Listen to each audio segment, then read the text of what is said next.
buriya kuri njyewe mu rugo iwanjye ndi umwami kuko hari ukuntu umugabo aremetse iyo umugore atamwubashye no mu buriri ujya gutera urubariro bikanga umugore utakubaha rwose aranabiha kuko ryaje reka ndirekure ntago rwose bugigira peta umugore agomba gushakana n'ibitekerezo by'umugabo ntagashaka umugabo nk'umugabo ntago ushaka mutabazi na suit gutya nuko yambara wenda na favor ukaziconga ushaka bya bitekerezo noneho nimba rero ari kubivuga ukabivuguruza wakabitaramushatse niyo mpamvu abapasteri basambanya abantu abagore bakunda kuzamura amaboko mu rusengero iyo umugore ahahiye urugo ukwezi no kwa kabiri wirwa yicaye mu rugo wumva byinshi utavugirana kuri kamera byanga abagabo nanabigisha ibintu byo guhora muza muvuga ngo ahindukira nago abanza ukazana agafilme nuko ndaza kubabwirega ibintu bireba umugabo n'ibireba umugore nihutisha abagabo bakunda sexe bakunda imibonano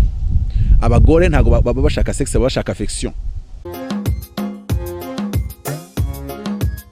ko twavuze ko apotre turajya tumamagara kujya dusubize abakunzi be cyangwa abakunzi bakurikira ibinyamakuru byacu ku bibazo bitandukanye baba batubajije cyangwa basize muri comment ku biganiro agenda akora bitandukanye rero hari icyo Voda amaranye iminsi yambwiye agira ngo niyo mpamvu navuze ni ku bintu by'umuryango kuko hari ibintu apotre yaherutse kuvuga ko umugore wategetswe kuza kumureba aseka nubwo ibyo avuga batemeranya nabyo hari ibyo batemera kuko n'ubushize hari ikiganiro yatubwiye ko umugore we atemera ibyo abati si ibyo ntabwo byagucitse rero hari umuntu wavuze ati se aho apotre ntabwo yabakoresha igitugu mu rugo rwe bikaba byatuma n'abandi bakozi b'Imana bazajya bakoresha igitugu mu ngo zabo ubundi umuryango ukwiye kubana gute ikintu cya mbere nagomba kumenya nuko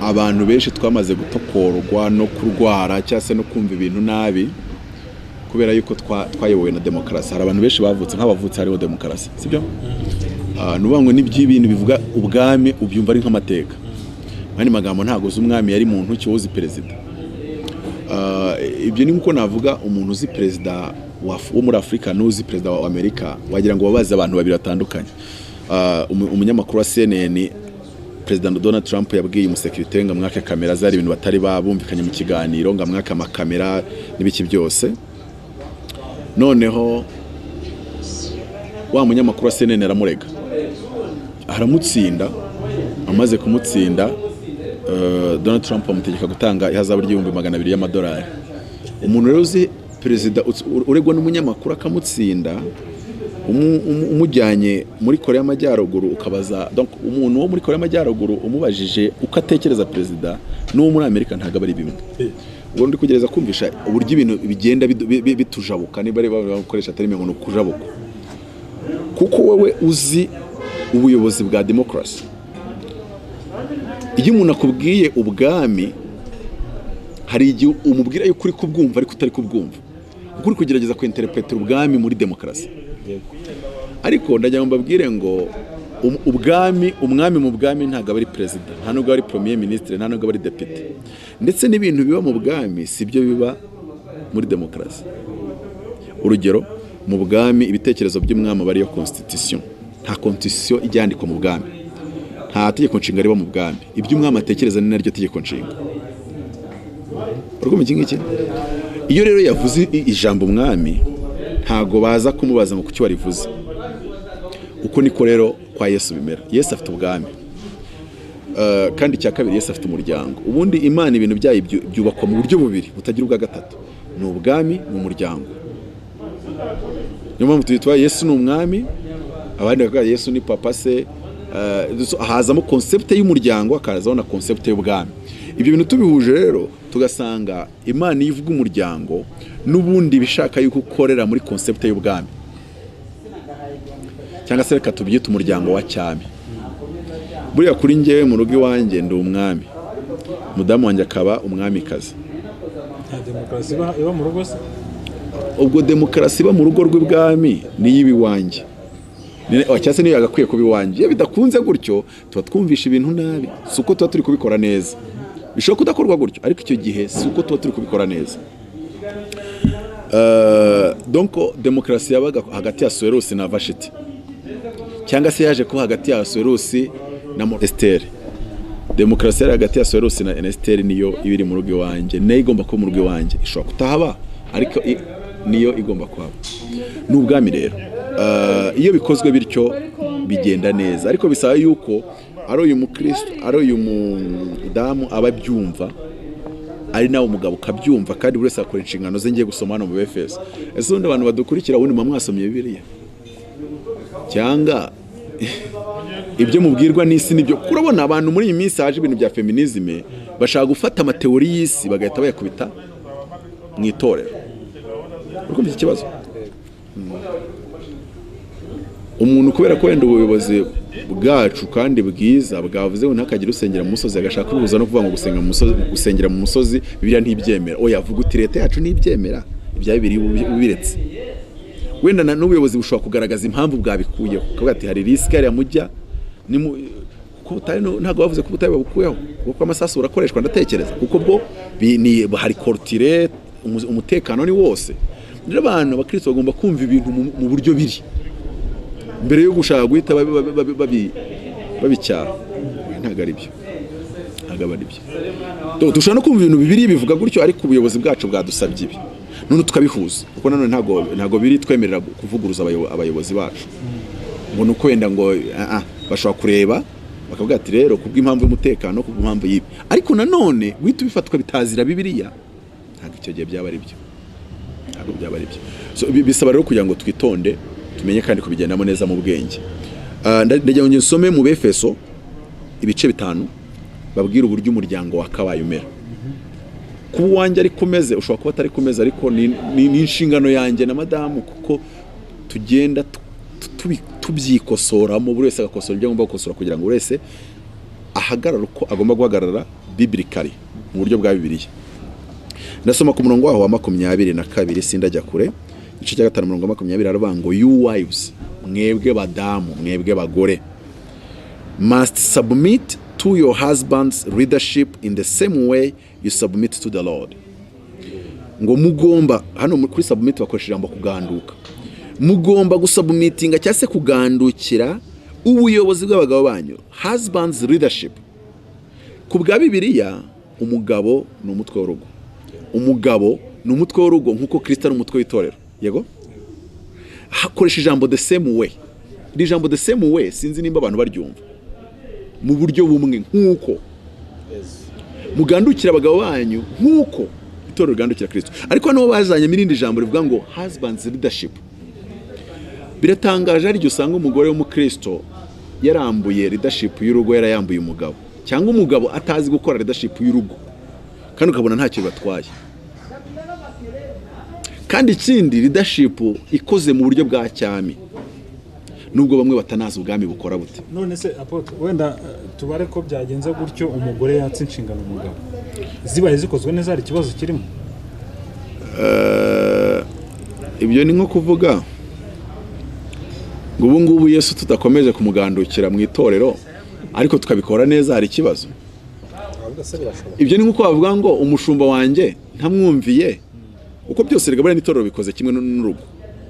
Ariko na pastor ndaza ko batuze umunsi mwihana ibintu byo abapastor muri Kigali mukunda kwigisha abadamu mushumbye kubaha amavuta yanyu no kububaha mutabishe kubaha abagore babo. Turaza kukigeraho, kuko buriya umudamu natangira kujya kubaha birusa uko yubaha umugabo umutunze mu rugo iwe ruzasenyuka. Rero byiza nahe icyubahiro umugabo kiri kifatika, nawe aze kukigwa, ariko n'umugabo yakibonye, kuko natakimuha akakiguha wenyine urugo rurabusenge, cyangwa se umugabo azabibonamo ikibazo, azatanya no kugushinja ariko umurongorera umugore, kuko nuko nk'abagabo duteye. Ndaza kubasobanurira uburyo abagabo duteye. Nuvuga ngo Bibiliya cyangwa se Paulo aravuga ngo abagore you must, ntabwo yavuze ngo you may na must biratandukanye. Must nuvuga ngo mutegetswe, niho abantu bumvishe iriya jambo navuze ngo ategetswe, ntabwo ari mutabazi w'umutegeka, ategetswe na Bibiliya. Ahubwo njye nijya renga kubyo ategetswe na Bibiliya nkambwana, ariko muvandimwe mugenzi wanjye utegetswe, wategekwaga n'iri jambo, wategekwaga n'iyi Bibiliya ukora ibi n'ibi, niyo yabigutegekaga, ntabwo ari njye ubigutegeka. None se ko ndi n'umuntu ukunda kujyana ibintu byanjye mu buryo bwo guseka no koroshya ibintu, ntabwo ndi umuntu waza ngo nkankame bya ariko ngano ijambo ry'Imana ari gutegeka ku buryo kutabikora uri kwibuza umugisha. Nakomeje 24 so umuntu avuze so abavuze so you wives must willingly obey your husband. Willingly obey ngo nimba umudamu agiye kumvira umugabo agomba kubikora. Willing ni ukuvuga ngo biturutse mu mva mutima zawe mu bushake bwawe, donc ugomba kubikora. Hari navuze ngo ngategetswe ngo kuza aseka like warabona umubyeyi iyo agutumye kuvoma ukagenda urira mu nzira, nawe mfite umubyeyi yaragukurikira akagenda gutatagura. Baravugaga ngo umuhungu wawe agiye kumugeza ariko agiye arira agakurikira n'igitaka gutatagura. Ngo wari ukwiye kujya kuvoma kandi ukagenda ubyishimiye kujya kuvoma, aho ukagenda uvuga ati oh muze harankunda cyase mama arankunda ko ari ngiye wahisemo ko njya kuvoma amazi. Ngo ubuze ngo none se ngo abandi banatari butumye yaragukurikira gutatagura. Mu bwami iyo uhawe itegeko urikora wishimye, ntago bikora ubara ko ari kunaniza, ubikora you must willingly submit, you must willingly obey. Ko ndaza no gusobanura ijambo submit ubundi ubundi hari ibintu bitatu bireba umugabo na bitatu bireba umugore. Abantu benshi nshobora no kubivuga nanga abantu bakumva bose baravangiye kubijyanye no kubaka urugo. Bitatu bireba umugabo ndabisoma naga ibintu rege iyo tutangiye kujya muri logique zacu, va muri logique zawe kuko n'abafeminist bafite izabo. Tujye muri Bibiliya none turangiza ubwo turebe ngo ubwo biri tubwiye gutya twabihuza gute na gender balance twabihuza gute n'igihe tugeze, ariko tubanze turebe umwimerere. So you wives must willingly obey your husbands in everything just as the church obeys Christ. Nkuko itorero rya Kristo. Ntarajya kuri umurongo wa 33 ari wundi busorezeho ikambwira iki kintu. Ubundi umugabo wawe ari papa wawe, warubize umugabo wawe ari papa wawe. Iyo uri umugore umugabo wawe ari papa wawe. Ndabisobanura muri ubu buryo. None se umugore yabyawe nande? Yabyawe n'umugabo. Ntago musoma mu rugo bakora inose. Paulo yaravuze ngo ntabwo umugabo yavuye mu mugore, ahubwo umugore niwe wavuye mu mugabo. Aho ndafashishwe. Hallelujah. Ntabwo umugore yabyaye umugabo, ahubwo umugabo yabyaye umugore. Ngo nuko nyuma yaho ngaha abagabo nabo bakajya babyarwa n'abagore, ariko in the beginning umugabo niwe wabyaye umugore kuko yavuye mu rubavu. Umugabo witwa Adamu bamukoreye cesarienne, Uwiteka yamukoreye cesarienne amubaga mu rubavu akuramo umugore. Ni ukuvuga ngo ubundi ijambo bita pater ryo risobanura papa mu Kigiriki. Pater kuko iyo dusema data wa twese uri mu ijuru tuvuga ngo pater hemon ho en toisolonois, data wa twese uri mu ijuru. Noneho pater ari byo bisobanura papa, hari ibintu bitatu bivuga iyo ugiye kubisacinga. Urumva bavuze ngo pater bisobanura the source, pater bigasobanura sustainer, pater bigasobanura the provider. Ni ukuvuga ngo nk'uko umwana wawe ugomba kumenya yuko yariye, ugomba kumenya yuko yize, ugomba kumenya yuko imico ibyo atekereza bihuza nuko wowe nk'umubyeyi wumva ibintu, ariho haza uburere. Voilà. Nubaho rero n'umudamu uzanabona impamvu abadamu bakunda umugabo bita be. Hey baby, hey baby. Nuko nyine abonye umuntu uje kumufata nka ahinduke nka ko be uvuze umwana wanje.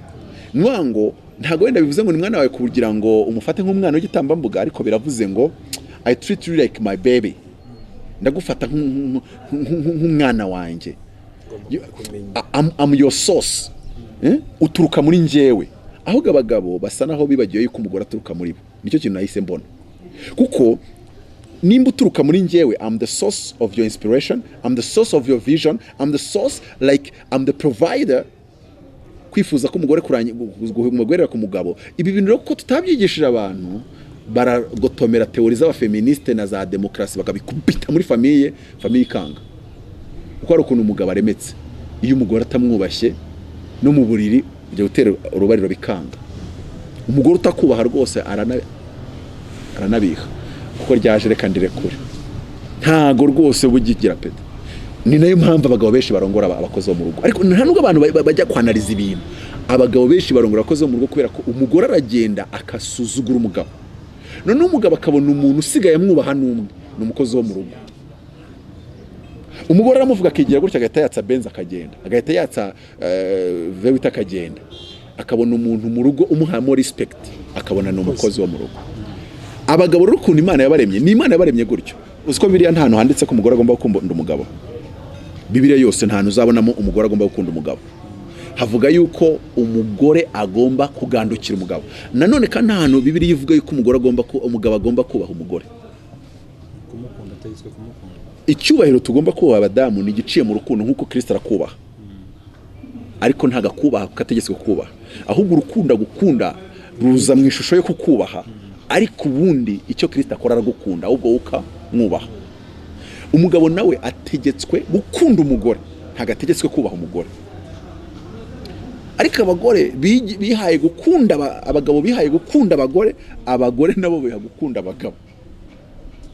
Abagabo ni ukubaha abagore, ahubwo abagore akaba aribo bakunda abagabo. Baratwara bicuritse. Ndavuga ibintu bitatu rero hano, ndabona n'ikirere gitangiye kuzana utuntu ntamenya. Kuri 33 turavuga ngo so again I say, yari yabivuze mbere yongera bisubiramo. Reba ibintu Paulo yavuze akongera akabisubiramo. Nuko yarazi ko abagore bo muri Efeso bari bafite ikibazo nk'icy'abagore b'i Kigali. Yaravuze ngo so again I say a man must, noneho avuga ku mugabo, aravuga ngo he must love his wife as a part of himself, ngagomba kumukunda nk'umwe mu rugingo rwe. And the wife, none agaruka ku mugore, aravuga ngo and the wife must see to it that she deeply respects her husband, obeying, noneho atsobanura respect, deep respect. Icyo bisobanura nuvuga ngo umugore ategetswe gutanga respect ku mugabo we iri deep, ariko noneho atanga ubusobanuro bw'iyo respect iri deep, kubaha mu buryo bwimbitse bukomeye. None bisobanura amagambo atatu, aravuga ngo hano muri Bibiliya bita Living Bible bashyizeho kakarongo kabari karekare. Haravuga ngo obeying, na amajambo atatu, obeying, kabiri praising, gatatu honoring him. Ni kuvuga ngo umugore ategetswe, one, umugore wanjye ategetswe, one, ntabwo ari njye umutegeka, bitegetswe na Bibiliya. Ategetswe to obey, to deeply obey me, kabiri deeply praise me, gatatu deeply honor me. Ni Bibiliya bivuze, ntabwo ari njye ubisomye hano muri Living Bible. Iri jambo ryitwa praise ndarisobanuraho gatoya kugira ngo abantu batumva ko akeneye tuvuga praise, abantu bagatabumva praise and worship bakumva ko yaza kapfukama akandamya, wenda nta nubwo ari wa muco wa Uganda nzanye wo gupfukama imbere y'umugabo. Ariko n'umugabo nawe hari ibintu bitatu ahita ategekwa. Umugore ni bitatu, umugabo nawe ni bitatu. Ndagenda mfata icy'umugabo nk'impita ngihuza n'icy'umugore. Icyambere umugore ategetswe to deeply obey me. Ijambo obey na honor ni ibintu bitandukanye. Kumvira no kubaha ni amagambo biratandukanye. Kumvira ni obey, kubaha ni honor. Umuntu ashobora kukumvira atakubaha. Kumvira ni ukufata ibintu umuntu yakubwiye textually ukabikora uko yabikubwiye. Yego? Kumvira biva ku nshinga kumva, hakaba umugereka ngirira. Bivuze ngo ntabwo ushobora kumvira umuntu utumvise. Niyo mpamvu mu cyaro bakunda kuvuga yuko amakuru y'Igifaransa n'Icyongereza ni cyane niko bavuga ngo amara amabuye. Kubera iki bari kuvuga ibintu atumva? Ariko se buri umubwiye ngo subiramo ibyo yavuze ntabwo yabisubiramo. Yabisubiramo. Umuntu utazi Igishinwa amubwiye ngo ni hao, yaba yabyumvishe. Uzi Ikidage? Nta n'ijambo na rimwe uzi mu Kidage. Ubu ndamutse mubwiye ngo nyumvira, ngusabye kunyumvira, utegetswe kunyumvira, nkavuga ngo iciriye badish, byakugora kuko nta nubwo uri kumva ibyo mvuze. Nubwo iryo jambo namvuze ritagombera kumvirwa, risobanura ngo ndagukunda, iciriye badish. Noneho aho nshatse kuvuga ngo mbere yo kugira ngo wumvire umuntu urabanza ukanamwumva. Wamara kumva ukumva ubusobanuro bw'ibyo akubwiye. Niho aho nshatse gusobanura ngo iyo umuntu avuga ngo sinumvisha ibintu uvuze, ntago abashatse kuvuga ko amagambo avuze atayasubiramo. Ahubwo yashatse kubwira ni nayo mpamvu Bibiliya umuntu abwana ntago Bibiliya z'Ikinyarwanda ntago zanditse mu Kinyarwanda, na Bibiliya z'Icyongereza zanditse mu Cyongereza, kubera ko ntago Imana yahamagara bitwa bigisha. Nuko ngo ururimi byanditsemo n'ururimi rw'umwuka, bisaba undi munyamwuka kugira ngo yinterprete ibyavuzwe ubashe kubisobanukirwa. Byanga bikunda rero kumvira urasabwa kugira ngo ubanze kuba ibintu wabyumvise kandi wanabisobanukiwe. None nuba ibyo bintu wabyumvise wanabisobanukiwe ubishyire mu bikorwa. Iyo mvuze ngo haguruka uze hano, kumvira nuko uhaguruka ukaza hano. Rero nimba utazi icyongereza nkaba navuze ngo stand up and come here, ntiwanyumvira kuko ufite n'ikibazo cyo kunyumva. Okay. Rero abadamu mukeneye kubanza gusaba Imana impano yo kumva abagabo banyu, kumva ururimi bavuga. Hari wenda kambaho urugero ndabiza abantu bari urukritike. Ari gihe madamu nandi kuganira n'abantu ibintu bikomeye bitagomba kumvwa n'uwari wese. Araza twicara iruhande. Yarari gutegura ibyo kwakira abashyitsi. Hari ukuntu namurebye kandi bitarimo kurakara. Hari ukuntu namurebye mu maso ahita amenya ngo iyi mvugo ururimi ruvuzwe ruravuga ngo ikiganiro ntagomba kucyasista. Hari umuntu rero ahita akubwira ngo wagomba kumureka mama we. Ubu tuvuge ko umukuru w'ingabo muri iki gihugu ibintu byose azi nibyo atekereza umugore abizi, icyo gihe byaba ari ikindi kibazo. Hari aho biba biri ngombwa, hari naho biba bitari ngombwa. Rero rimwe na rimwe biterwa n'ibyari byo. Ubu yose ibintu byose azi wowe urabizi. Bivuze rero ngo nimba umugore n'umugabo bagereranywa n'itorero na Kristo birashoboka, ariko nanone hari gisanga umugabo yabikozaho bitari ngombwa. Urumva iki ngiki birashoboka, ariko uri kubikora ku giki with which purpose? Ndaza wenda kusa n'ubigeraho. Umugore ategetswe kunyumvira. Ubwo nimba ategetswe kunyumvira nanjye ntegetswe kuvuga kugira ngo nibyo yumvira. Iryo ndahita ndihuza nuko umugabo nawe ategetswe ukunda umugore no kugira vision. Love that manifests through the vision. Abagabo benshi rero ikibazo bagira, dutunze abagabo benshi batagira vision. None umugabo akabura ibyo yumvira, akabura ibyo ajya inyuma. Kuko ubundi ntago umuntu, abantu benshi bakora amakosa muri dating, mu bintu byo kurambagiza. Ayo makosa umuntu washatse nawe wundi mu isi wa mbere ni abantu babiri. Uwa mbere ni Dawidi, uwa kabiri ni Abigail. Dawidi yashatse umugore bita Mikali. Arangije ngo yajya aca ikibungo arimo atambira Imana. Ubwo that is the vision. Afite vision yo gutambira Imana. Umugore akaza ati ngiyo iyi vision ndabona ari ubugoryi. Ati mbega umwami wa Israel uyu munsi ngo yamumpfasoni. Ibyo bintu nabibonaga kuba pagasi bakoreraga data Sawuli rwose. Ati uko umuntu akirwa yibeyurira imbere baje n'abagaragu nk'utagira ubwenge. Hakurikiye iki divorce. Ubwo nimbivuga gutya abantu badasoma Bibiliya neza baravuga ngo ntabwo ya divorceje. Yabaye ingumba kugeza apfuye. Bivuze ngo marriage did not prosper. Marriage yarafeilinze, marriage yarapfuye. Arangije agiye arambagiza neza bwa kabiri. Ahura n'undi muntu wari arambagije nabi. Abantu bajya bavuga ngo abantu ntibagoye gucaka bwa kabiri ubwo simbizi. Ahura n'umuntu bita Abigail. Nawe warashatse nabi. Ashaka umuntu bita Nabali ikigoryi. Reba ahantu umugore aba ari umugore wawe agatangira gushinja ubugoryi. Ahuye na Dawidi arambwira ati Nabali n'ikigoryi niko mutunze. Buriya rero ubwo ari ikigoryi ntibakaba yaranamushatse. Cyagihe wamubwiraga ngo Yesu harya baravuga ngo ndabyemeye sinzi ukuntu babyita. Ntabwo iryo jambo rarivuze. Kuko ubundi ntabwo umukobwa yakombye kuba. Bibiliya ntiyemera ko umukobwa ashaka umusore cyangwa umugore ashaka umugabo. Oya, iryo nikosa abantu bakora muri mu kurambagiza. Umugore agomba gushakana n'ibitekerezo by'umugabo. Ntagashaka umugabo nk'umugabo. Ntago ushaka mutabazi na suit gutya no kuyambara wenda na favor ukaziconga. Ushaka bya bitekerezo noneho nimba rero ari kubivuga ukabivuguruza wakabitaramushatse. Niyo mpamvu abapasteri bakunda gusambanya ababasha kubikora simbashyigikiye. Basambanya abantu bakunda kuzamura amaboko, abagore bakunda kuzamura amaboko mu rusengero bashyigikira amavuta. Dukoresha ijambo gushyigikira amavuta. Munyumve neza simbishyigikiye. Abafite mu rugo umuntu atangira kubwiriza avuga ati habira bintu bagira mu rugo ati ariko mushu habira bintu wabura rya jambo wavuze ngo ugiye kwatura abarozi bapfe ati biriya bintu. Uko ukomeza gupinga anointing cyangwa se revelation y'umugabo akabona undi mugore uvuga ati mushu kandi umugore yavuze ati biriya bintu birapfuye, akabona undi mugore uvuga ati mushu biriya jambo warivuze numva neza mbese niyo wazi ukanyitwarira. Umugabo ati niko wabitekereje. Ejo wa mugore we madamu mushumba niba guca inyuma wihangane umugabo abakoze icyo ariko nawe wabuze ubwenge. uziko abantu bazanyinjiza mu kuba nakigisha ibintu bya marriage.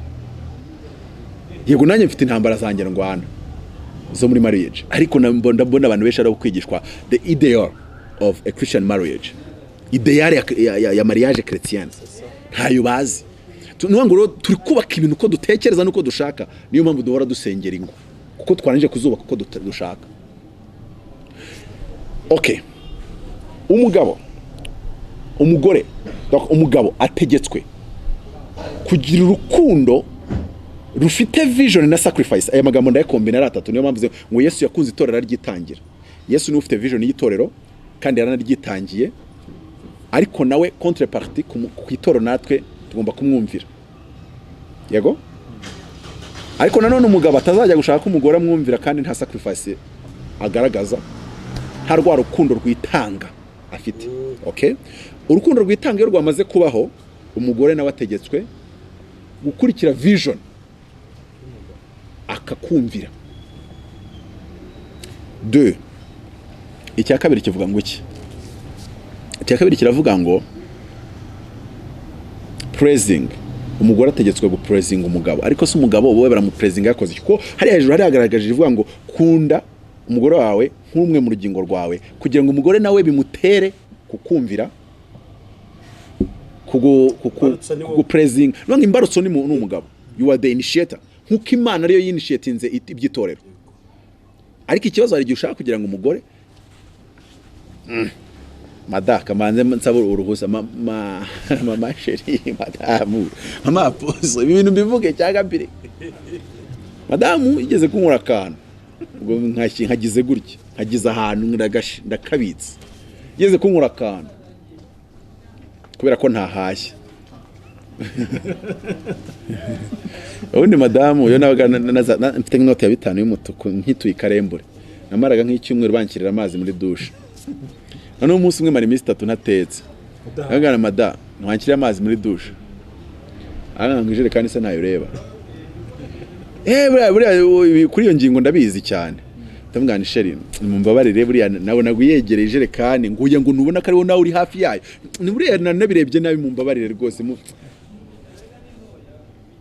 N'abantu bagira ngo kuba umwami bisobanuye guhora ukoresha igitugu. Oya, buri umwami n'igitugu abantu babivuga n'abanyafrika kuko babonye abayobozi bo muri Afrika bagira ngo ubwami iteka bwitwa igitugu.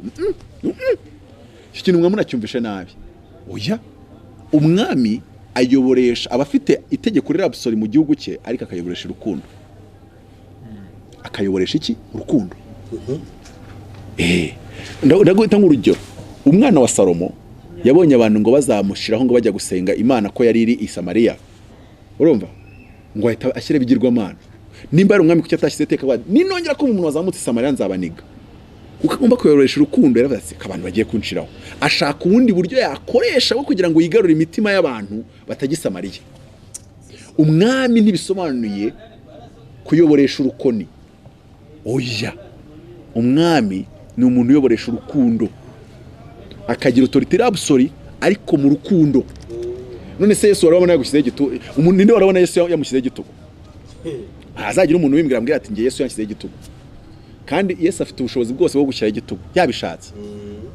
Akavuga turamanuka epfo kandi nuzamuka ruguru akabumba mbori kareta gasohoka. Wajya guhindukira ukumva akabumba mbori kari gusohokana, ijugufwa riri gusohoka uryumva. Gwe turebe epfo. Ariko rwose arakureka kujya epfo kajya ruguru akagusanga ruguru ati mugenzi wanjye sina muvandimwe mwana wanjye sina nakubwiye kumanuka. Umwami ntibisobanuye igitugu. Abantu bajye bumva ibintu neza. Baka abantu bafite ibikomere nababonye. Afite ibikomere. Ikindi kandi abagore ntimukagira ngo iyo umugabo abaye umwami babisobanuye ko ugiye kuba umupagasi. Ntabwo ugiye no kumuja, ahubwo ugiye kuba umwamikazi. Ese murashaka kuba abamikazi? Banza umugabo wawe umwami. None se ko umugabo wawe mugize nk'umupagasi urumva wowe uri umwamikazi gute? Abapagasi abami ntago bashaka, abamikazi ntago bagira abagabo b'abapagasi. Iyo umwe akoze ikosa ritari rihinduka no ku rundi ruhande. What goes around comes around. What comes around goes around. Iyo umugabo atagize sacrifice ntiyumvirwa.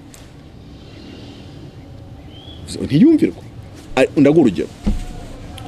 Umugabo mwegeze kungisha inama nimba ashobora gukubita umugore.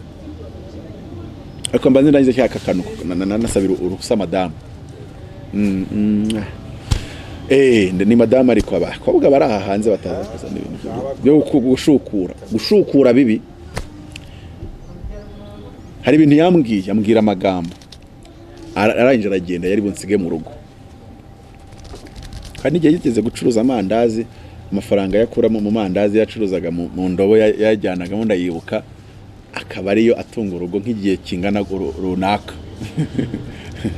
Icyo gihe rero ubwirwa amagambo, urayumva wumva amagambo, iyo umugore ahahira urugo ukwezi n'ukwa kabiri wirwa yicaye mu rugo, wumva byinshi utavugira no kuri kamera. Ariko nyuma akaza kubona ko yari yibeshya, agasaba imbabazi, nuko urugo rwubakwa. Naho ibyo vanga urumva nuko rwubakwa. Ngiye kubona amakosa yanjye nawe gakoraye, nyuma mukabyigiramo mukabona yuko mwari mu makosa. Yageze hirya, ngewe nguza MTN mbona irangurije. Harakabaye MTN iguriza umugabo yadafite amafaranga yo kugura amayinite. Mfata amayinite yanjye nagujije, ndamuhamagara akitanda ngani sheri, nibura ndakwemera, ndagukunda sana, ndagukunda bya danje. Ntibibi wowe ubundi uri byose. Arangije arambaza ngo kubera iki se? Noneho ndamutereta nk'iminota 30 itoboka. No kuririmba mbizana iyo naririmbye Mutabazi ngo biba byakomeye. Nk'urugero arya najyaga ngura filime z'inyarwanda, bari asinda umuntu warebe filime z'inyarwanda ntagira ubifataho bifu. Ngiye nkunda kwirebera za Casa de Papel, ntago nawe narebye Casa de Papel ngo ujye kunyereka za zindi. Ntagira ari kuzivaho bari muzikunda, ariko nge biranga ko nkunda ma action bya danje. Ari mu bwenge bwinshi, kandi abizi ko mu filime z'inyarwanda turajya ku rwego rwa action. Sindebe ibihinde kugira ngo babyumve yuko atari inyarwanda mvuga zonyine. Kandi z'inyarwanda zimeze nk'ibihinde. Ukunda ibihinde yakunda n'inyarwanda. Rero ngiye nikundira nyine za zindi za Prison Break, la Casa de Papel, urumva atagira undeba nabi. Iyo naguraga rero Nyabugogo filime y'inyarwanda, nabaga nshaka kuyitereteraho.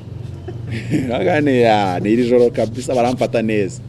Yanga abagabo nabigisha ibintu byo guhora muza muvuga ngo ahindukira, nago banzu kazanaga filime. Ndaza kubabwirega ibintu bireba umugabo n'ibireba umugore nihutishije, nuko nshaka gutinda ahangaha ku kintu mwambaje kandi gikomeye. Mujye mukwa make maze andi muyasigarize kuya muzayateretesha. Ngiyo nyuye bombo yo kugati namba nzi ko iyo nguze sererake byo noneho ni cyumweru cyose mba ndi umwami kabiri, ntago mba ndi umwami, mba ndamperere. Iyo naguze sererake uretse ko uminsi agura nyinshi, agura y'abana, agura n'iya madamu. Ibyo bintu mba ndi umwami w'abami mu rugo iwanjye, unamvuze nawe bakuvuna. Baba yampera kabisa ku mudamu w'iwanjye. Urumva yuko nanjye kugira ngo mbe yampera ngomba gura sererake. Abagabo hari umugabo usa nta sererake yaguze ariko ashaka kumpere. Aho ngaho niho Bibiliya itabyemera ngo love your wife as a part of your body and the wife will see to it, ngo biraza gutuma umugore abyitegereza. Avuga ati uyu mugore ugabo uri kunyitangira nkuko Kristo yitangiye itorero, ngomba kumwumvira. Umugabo rero, abagabo they lack vision. Urukundo impamvu naruhuje na vision nuko buriya vision ntagibaho. Vision ni product y'urukundo. Niyo mpamvu abantu kubera ko dushaka gusenga tudafite urukundo, ariko buriya ijambo urukundo iyo urufite. Nese urugero, Petero ni wakundaga Yesu kurenza abandi, ni nawe hawe vision y'itorero. Abangu kuri we nzubaka y'itorero. Rero iyo udafite urukundo nta nubwo ugira vision. So niyo mpamvu navuze urukundo, vision na sacrifice nkabishyira mu ijambo rimwe. Ibyo bireba umugabo. Umugabo yamaze gukora icyo ngicyo, aba yafunguye ibintu byose bishobora gutuma umugore amwumvira. Umugore rero ubugabo agomba kugira, reka ndukuremo ijambo urukundo, mwanyumvise cyangwa se turihuze na vision. Umugabo ategetswe kugira vision n'urukundo bigaragarira muri sacrifice. Umugore paraleloma y'icyo ngicyo cy'urukundo agategekwa kumvira umugabo. Ari byo bisobanura ngo icyakubwiye ugikora nkuko akivuze. Hari abagabo batazi ibiryo umugabo akunda, abagore batazi ibiryo umugabo akunda kurya, ni ikibazo. Nibindi. Twagiye rero ngo Sara niko biri tubwira. Yavuze ngo abagore ngo ntimukarimba imirimbo y'inyuma gusa. Ni Petero abivuze. Ngo imirimbo yanyu ntikarangire kurimba inyuma. ntekereza ko abantu bavuga ngo abantu ntibakisuke ntibakagera utarabo babikuye bakambara n'amazabo, ntekereza ko ari babikuye ngo ntimukirimbishe kuba imisatsi gusa nk'umurimbo w'inyuma, ngo kuko Sara we ngo yajyaga umutware we umugabo we Aburahamu amwita ngo umutware wanjye. Mu idini basigana ijambo ryo kuvuga ngo umutware wanjye ntaraza ku rusengero, umutware wanjye namusize mu rugo, ariko ijambo umutware riba umutware tout simplement. Uzi ko bibiri y'Igifaransa byita ngo le maître. L'homme c'est le maître du foyer, the master. Ariko hari ibintu ureba ukavuga ati ariko mugore ubu uyu muntu koko is he your master? Ese uko ni master wawe? Ayiwe, ariko abangaba reka ndeke kuhinjira. Ni ukuvuga ngo nuko nguko Imana yaremye umugabo, iyo bidakozwe hari ibintu bita byangirika muri we. Icyo wangije hano gita cyangiza ikindi hano. Nuwanga iyo umugabo adafashwe nka master mu rugo, akabona hanze abandi bantu bamufata nka master, abo mufata nka master atangira kubona ari bo bakabaye abagore be, wowe ukagenda. Aba tempted, arwana n'icyo kintu nukinesheje, ariko umugore ni aba yamushoye icyo kigeragezo.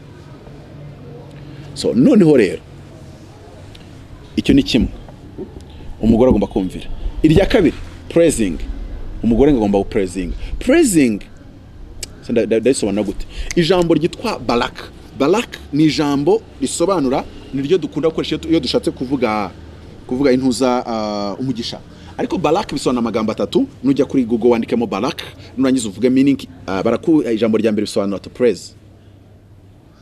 Ijambo rivuga umugisha na praise ni rimwe. Praise, barak bisobanura to praise.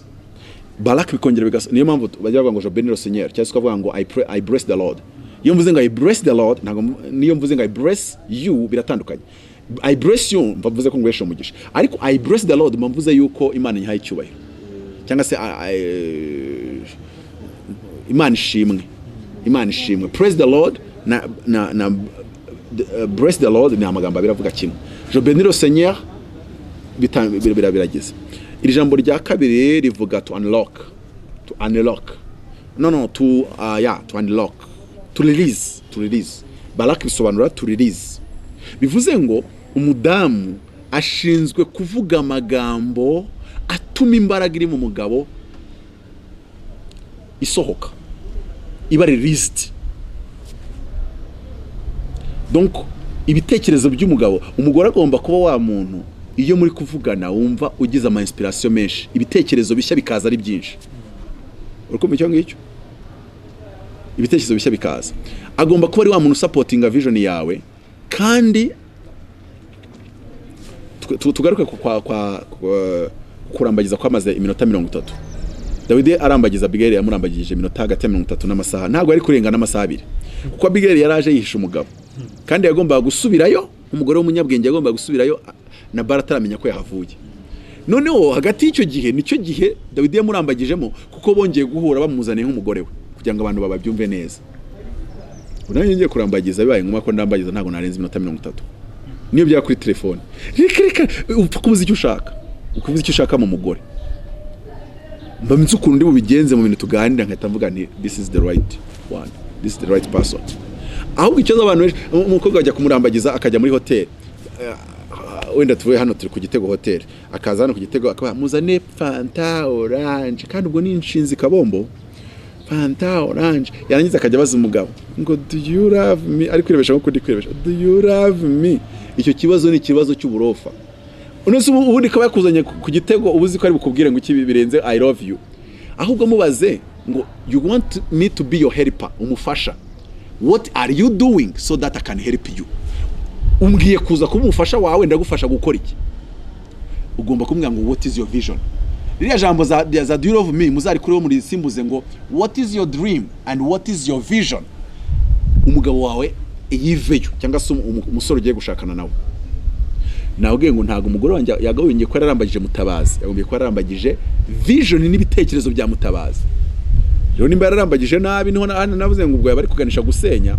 Ubwo yarambagije ibitekerezo by'undi utari Mutabazi, yarambagije ibitekerezo bya Rodoviko, akaza kubana na Mutabazi. A man is not the body, and a man is what he think. Umugabo nibyo atekereza, ntabwo ari nibyo yakoze. Umugabo nibyo atekereza. niyo mpamvu ngo umugabo azira icyo yavuze atazira icyo yariye. Umugabo ni icyo atekereza, ni ibitekerezo bye. Rero kandi ntekeza ko madamu turabasheri nyine, ariko abayifite ubwoba nyine niki. So praising rero umudamu agomba kuba ari wa muntu. Nese nagiye mbona abadamu bakora amakosa, ukabona umudamu abwiye umugabo yakoze business gahomba, ariko wowe ngabandi bagabo muri Kigali ngo dore bujuje amataje, ngabandi bagabo abandi bagabo, iryo jambo abandi bagabo nimba ari ijambo ribi mu rushako, abandi bagabo ntago ribaho. Hari amagambo abiri nshaka kubuza abantu bankurikira kuri YouTube kandi bemera Bibiliya. Birabujijwe ko umugabo akritika shape y'umugore we, uko umugore wateye nuko umugore we yambaye. Birabujijwe kubivuga nabi. Ariko n'abagore birabujijwe ko umugore avuga nabi ibitekerezo by'umugabo we. Buriya umugabo avuga ko yambaye nabi, umudamu wanjye ajya bimbwira mbere yuko ntangira kwambara gutyo, kubundi mu mavuta yo kwambara nshaka gukora suit 30 n'amashati, izi ngizi ziva za Turukiya, amavuta rwose ndashaka kuyabamo cyane. Ariko mbere hashize rwose yambonaga mu kiganiro atari ahantu wansebeje mugabo wanjye. Ibyo ntago ari ikibazo, kuba umugore yavuga ko wambaye nabi si ikibazo, ariko were wako uzabivuge wowe. Nwango umugabo niyemerewe kubwira umugore ko yambaye nabi, ahubwo umugore yemerewe kubwira umugabo ko yambaye nabi. Ariko nanone umugore ashaka kubwira umugore ko atekereza nabi, umugore niyemerewe kubwira umugabo ko atekereza nabi. Abigail yaje agiye kubwira Dawidi ko atekereza nabi, ariko abonye inzira bicishemo yamubwiye ngo urabona ngo Nabali ni ikigoryi niko tumutunze, ngo kandi wowe umwambi wawe urasengeye. Umva ariko umugore umunyabwenge, ngo wowe umwambi wawe urasengeye, ngo buriya ngo ushizemo umwambi wawe ukawurasa. Ati Sawuli yahita yitura hasi. Aramubwira ati dore uzaba umwami wa Isirayeli, ariko ntuzajye ku mwami ufite amaraso ku ntoki zawe za kiriya kigoryi ngo ni Nabali. Noneho Dawidi yumva aravuga ati uruzi ngo mfite umugore bitana Mikali mu rugo, nakabe narashatse uyu nguyu. Ngenda ni teori yanjye, ariko sintegetse abantu kuyemera. Nge mbona iyo Mikali ashakana na Nabali bari gukora urugo rwiza, niyo Dawidi ashakana na Abigail bo barabikoze, bakoze urugo rwiza. Urugo rwa Dawidi, yewe Dawidi we uri kutwumva, maze rero uzajye kurambagiza Abigail, nawe Abigail tegereza Dawidi azi ko Abigail kuntu yavugaga Abigail yavugaga nk'umuntu usegura abami, yavugaga nk'umugore ugomba gutungwa n'umwami. Ariko Mikali yavugaga nk'umugore ugomba gutungwa n'umupagasi. Voilà. Kandi abagore bo mu itorero tugomba kuba abagore bakwiriye gushakwa n'abami, kuko abagabo bacu ni abami. Abigail yaje aje kuvuguruza Dawidi, ariko uburyo yamuvugurujemo ntiyigeze amuga ngo utekereza nabi. Yaramubwira ati mwami wanjye ndatariko ndakiruka mu butayu, ndacyasaba imitsima mu rusengero, ndacyasajya gusaba ibiryo kwa Nabali. Aravuga ati ngewe iyerekwa ryawe nemeranya naryo. Umugore utemera inzozi z'umugabo aba afite ikibazo. Abigail aramubwira ati ngiye kubuza abo mwami nge ndabireba nkabibona. Ati nutabibona ahubwo ni ikigwari, ni ikigoryi. Abigail aravuga ati uzaba umwami wa Isirayeli. Dawidi ati urabona nzaba we praising. Ati urabona nzaba we. Ati sabwo hari wayobora Isirayeli nkawe. Ati urabona nzaba. Ati n'umwambi wawe urasenge. Ati sare umujenerali wagushobora. Ntago ubwira umugabo yuko yakoze business agahomba ngo umubwira ngo ariko ngo abandi bagabo. Uramubwira tusheri wanjye tiburiya aba bagabo bose ubona bafite amataje muri Kigali nta ukurusha mind, nta ukurusha ibintu bya business. Ati nuko ari site aragera mugabo wanjye, ejo bundi bizagenda neza, ejo bundi bizacamo. Uwo niwe mugore ukwiriye kugira gute gusegura abami. Buri umugore wanjye ngomba gukora content akavuga ati biriya bintu wavuze ati byari byo. Atariko sheri buriya hariya ntiwareba nimba wenda ubuyobozi nta mutabigendanamo neza kugira ngo utabusanya nabwo. Ariko arabanza akakwemeza kuri gitangaza ko na ba Socrate nta ukurusha, ko na ba Archimedes ubarusha, ko na ba Plato. Ati niyo mpamvu abantu bavuga butumwa muzaba pasiteri mbagira inama nimujya gushaka uzareba umuntu utangira kubwiriza arimo azamura icyubahiro cy'Imana ukarinda usoza kikizamura, wakitsamura ati ndafashijwe. Nushaka uwo nguwo muzabana neza, ariko nushaka wa wundi upinga amavuta yawe agapinga ijambo ubwiriza. Reka nguhe urugero. reba kuba uri umuvugabutumwa wo muri ADPR ugashaka umuvugabutumwa wo mu badive, umaga makeya uburyo mwumva ibintu si bumwe. Urajya kubwiriza ibi avuga ati wakabaye wabwirije ibi. Iyi mvugo bayumve neza, sinivuga ibintu by'amadini, ahubwo ndi kuvuga uburyo bwo kuba complètement kuri sije runaka mutabyumva kimwe kandi buri wese ashaka kuyobora. Ndabona rero umuyaga ubaye mwinshi, reka duse n'abasoreza ahangaha, ariko tuvuga ngo tuzagaruka tubakore ikiganiro neza, nabo bazabisabe, kuko nari ntangiye gusobanura kuki navuze kuriya, kubera ko wenda nabivuze nihuta, abantu bumva yuko wenda mvuze ibitakavuzwe, nitwara uko ntakitwaye. Ariko urugo ni ishuri kandi buri muntu wese ariga, n'abadukurikira namwe mufite uko muri kwiga mu ngo zanyu, ariko munyinjize mu nyigisho za mariage, ntari nagateganyije ko nzazinjiramo, ariko nta kibazo nzazinjiramo kugira ngo abantu buri wese amenye uko yagakwiye kwitwara mu bijyanye n'urushako no mu rugo. Twabonye ko rero umugore agomba kumvira umugabo mu buryo bwuzuye, kumupurezinga sinzi, akamushimagiza. Voilà, kadukoresha ijambo gushimagiza, agashimagiza umugabo, bimusubizamo imbaraga. Nimba yari yatsinzwe, umugabo akamushimagiza bikamusubizamo imbaraga gukomeza imbere. Icya gatatu, agomba kumwubaha, honoring. Umugabo nawe kimureba niki, agomba gukunda umugore, akagira vision ndetse no kwitanga, yitangira umugore. Icya kabiri kireba umugabo no gutanga affection